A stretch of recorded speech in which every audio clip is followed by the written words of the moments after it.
Experienced Python programmers often write the whole program using functions.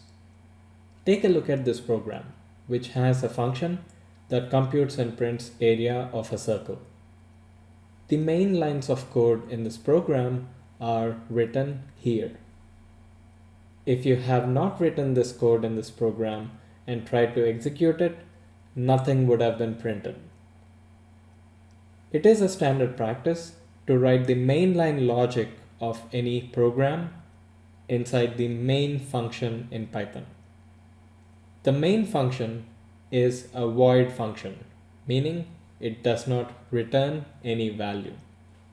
It executes the code written in its block, and that code includes calls to the other functions defined in the program.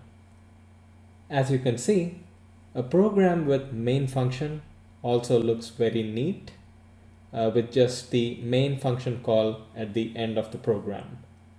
I hope all of you stick to this standard convention of writing main function in all of your programs going forward in the course.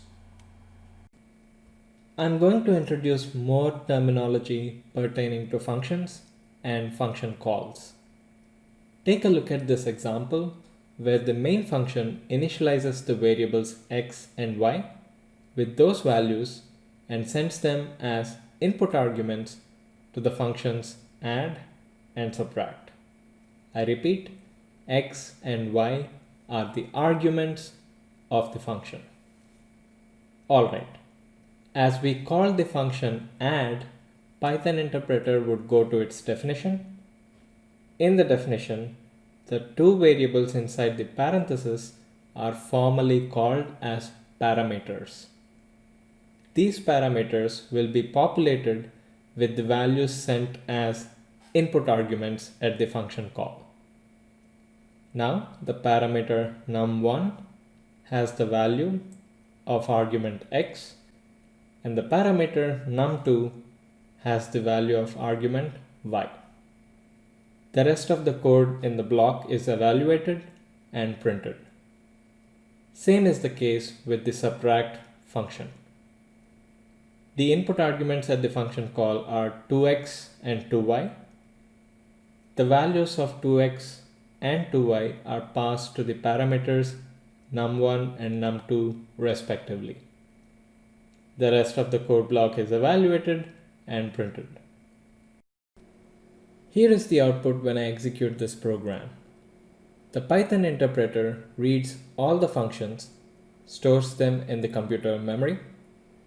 When it reaches the main function call, it goes to the main function definition, initializes x and y with those values, passes them as arguments to add function. The block inside add function adds and prints the addition result. The Python interpreter returns back to the function call and goes to the next line, which has the function call to subtract, which has 2x and 2y as input arguments.